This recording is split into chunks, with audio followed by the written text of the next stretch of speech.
Teacher పట్టభద్ర ఎన్నికలు వస్తున్న నేపథ్యంలో ఇప్పటికీ ఆశావాహులు అందరూ కూడా పోటీలో ఉండడానికి సిద్ధమవుతున్న పరిస్థితి మనం చూస్తున్నాం. ఎందుకంటే 4 జిల్లాల్లో ఈ యొక్క ఎమ్మెల్సీ ఎన్నికలు నిర్వహించడం జరుగుతుంది. దీనికి సంబంధించి 42 నియోజకవర్గాలు 8 పార్లమెంటు స్థానాల నుంచి సంబంధించిన పట్టభద్రులు కావచ్చు, టీచర్ ఎమ్మెల్సీ కావచ్చు, ఇప్పటికే ఎన్రోల్ ప్రక్రియ కూడా అందరూ కూడా సన్నద్ధమవుతున్న పరిస్థితి మనం చూస్తున్నాం. దానికి సంబంధించి ఒక ఆశావాహి ఉన్నటువంటి జగ్గు మల్లారెడ్డి ప్రైవేట్ టీచర్గా ఉండి ప్రైవేట్ టీచర్గా ఎన్నో సేవా కార్యక్రమాలు చేస్తూ తనకంటూ ఒక ముద్ర వేసుకుంటూ ముందుకెళ్తున్నటువంటి జగ్గు మల్లారెడ్డి మనతో ఉన్నారు. సార్ చెప్పండి, అంటే ఏంటి మీ లక్ష్యం ఏంది? ఎందుకంటే ఒక ఎమ్మెల్సీ ఎన్నికలకు సంబంధించి చూసుకున్నట్టయితే ప్రస్తుత పరిస్థితుల్లో ఒక మౌలిక సదుపాయాల విషయంలో ప్రభుత్వ రంగ సమస్యలపైన ఉన్నటువంటి సమస్యలను పరిష్కార దిశగా చూడడానికి ఎమ్మెల్సీ ఎన్నికలు వస్తాయి. కానీ ఒక వ్యక్తిగతంగా మీరు ఒక్కరే అంటే ఎమ్మెల్సీగా పోటీ చేయడానికి సిద్ధమవుతున్నారు. ఆ విషయంలో మీరు ఏం చెప్తారు సార్? ఆ విషయంలో ఇటీవల ఎమ్మెల్సీగా ఉపాధ్యాయ ఎమ్మెల్సీగా ఉండాలని చెప్పి మా ప్రైవేట్ పాఠశాలల యాజమాన్య సంఘం రాష్ట్ర స్థాయిలో 4 జిల్లాలు, ఉమ్మడి మెదక్ జిల్లా, కరీంనగర్ జిల్లా, ఆదిలాబాద్, నిజామాబాద్ జిల్లాల ప్రైవేట్ స్కూల్స్ యాజమాన్య సంఘాలన్నీ కలిసి ఒక 15 రోజుల క్రితం నన్ను అభ్యర్థిగా నిలబెట్టాలని చెప్పి నిర్ణయించుకొని ఉపాధ్యాయ ఎమ్మెల్సీ అభ్యర్థిగా నిలబెట్టిండ్రు. మరి దీనికి నేను గత 30 సంవత్సరాల నుంచి కూడా ప్రైవేటు ఉపాధ్యాయునిగా పనిచేసి ఒక కరస్పాండెంట్గా, ఒక జిల్లా స్థాయిలో ఉత్తమ ఉపాధ్యాయునిగా, రాష్ట్ర స్థాయిలో కూడా ఉత్తమ ఉపాధ్యాయునిగా అనేక సమస్యలలో ఉపాధ్యాయులకు అండగా, మరి తెలంగాణ ఉద్యమంలో మరి మొదటగా క్రియాశీలకంగా, మరి నిరుద్యోగులకు కానీ పేద విద్యార్థులకు కానీ ఎన్నో రకాల సేవలు చేసినటువంటి నన్ను ప్రభుత్వ ఉపాధ్యాయులు, ప్రైవేటు ఉపాధ్యాయులు ఆదరించి అభిమానించి తప్పకుండా నాకు విజయాన్ని అందిస్తారనేటువంటి ఒక ఆలోచనతోని ఉపాధ్యాయ ఎమ్మెల్సీగా బరిలో నిలుస్తున్నా అని చెప్పి ఇటీవలనే ప్రకటించడం జరిగింది. ఓకే, అంటే ఎమ్మెల్సీకి సంబంధించి చూసుకున్నట్టయితే 4 జిల్లాలకు సంబంధించి మొబిలైజ్ చేసే అవకాశం ఉంటుంది, ఆర్థికంగా ఖర్చు కూడా ఉంటుంది.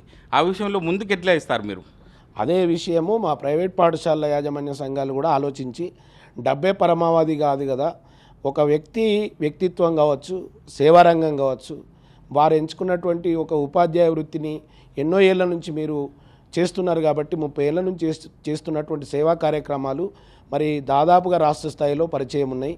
కాబట్టి అందరూ కూడా మనకు పట్టం కడతారన్న, మీరు దాదాపుగా ప్రతి వ్యక్తికి సేవా రంగంలో కానీ ఉపాధ్యాయులకు చేసినటువంటి సేవ కావచ్చు, నిరుద్యోగులకు చేసినటువంటి సేవ కావచ్చు, తప్పకుండా వాళ్ళు మీకు పట్టం కడతారు. మేము కూడా మీకు ముందంజలో ఉంటాం. మేము కూడా ప్రతి జిల్లాలో కూడా మీరు ఒక్కరే కాదన్నా, మేమందరం కూడా ప్రైవేట్ పాఠశాలలు కానీ గవర్నమెంట్ పాఠశాలలు కానీ అన్నీ తిరుగుతాం, టీములుగా ఏర్పడతాం, ప్రతి జిల్లాను ప్రతి మండలాన్ని తడతాం, ప్రతి ఉపాధ్యాయుని ఓటును మేము అడుగుతాం, మొదటి ప్రాధాన్యత ఇచ్చి తప్పకుండా మనల్ని గెలిపించాలని చెప్పి మేమందరం కోరుతామని చెప్పి వారు మాట ఇవ్వడం జరిగింది. అన్నట్టుగానే ఎమ్మెల్సీ ఓటు నమోదు ప్రక్రియ లోపల అన్ని జిల్లాలలో ఒక విస్తృతంగా పర్యటించి ప్రతి పాఠశాల లోపల కూడా ప్రైవేట్ ఉపాధ్యాయులకు ఒక అవేర్నెస్ అనేటువంటి కార్యక్రమాన్ని పెట్టి ఎప్పుడు లేనటువంటి ఎమ్మెల్సీ ఉపాధ్యాయ ఓటు హక్కును ఈసారి దాదాపుగా 4 అంతలుగా మేము చేయగలిగినాం.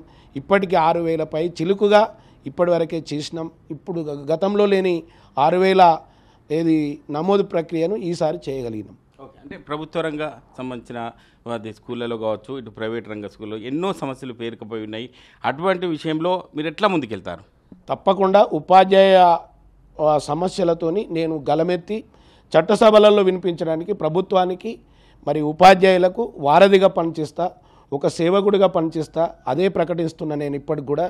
నాకు వచ్చేటువంటి ఎమ్మెల్సీగా గెలిచినటువంటి తరుణంలో ఒకవేళ గెలిచిన ఆ ఎమ్మెల్సీ వేతనాన్ని తప్పకుండా ఒక సంక్షేమ నిధిని ఏర్పాటు చేసి పేద ఉపాధ్యాయులకు అండగా నిలిచి వారికి సేవకుడిగా పనిచేస్తా. ఓకే, అంటే ఎటువంటి లక్ష్యాన్ని ముందుకెళ్లాలన్నా ఎవరినో స్ఫూర్తిగా తీసుకొని ముందుకెళ్లాలని ఉంటుంది. రాజకీయంగా ఎవరిని స్ఫూర్తిగా తీసుకొని మీరు ముందుకెళ్తున్నారు?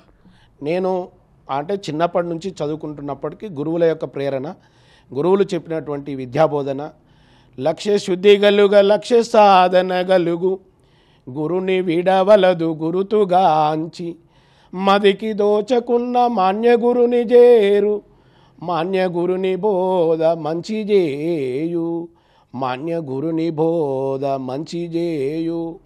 సర్వేపల్లి రాధాకృష్ణన్ ఆదర్శం.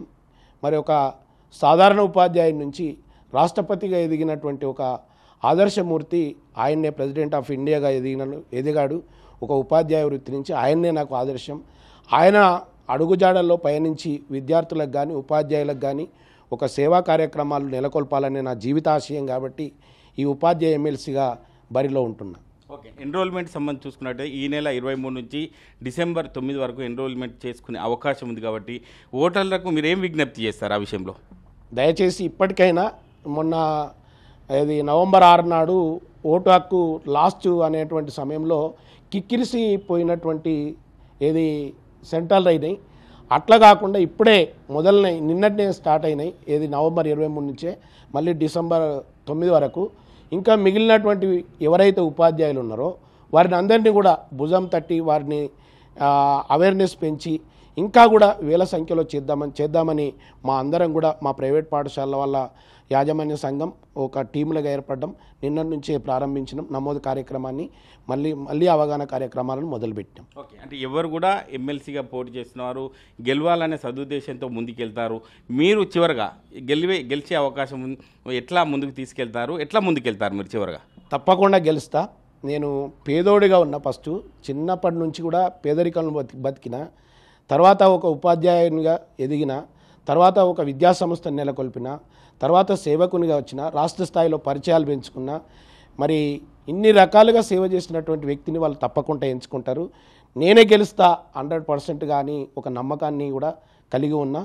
100% ఇప్పటికీ కలిసినటువంటి ఉపాధ్యాయ సంఘాల వాళ్ళు కావచ్చు, ప్రభుత్వ సంఘాలు కానీ మన ప్రైవేట్ సంఘాలు కానీ ప్రముఖులు కానీ నా శిష్యులు ఒక వేలాది మందిగా ఉపాధ్యాయులు ఉన్నారు.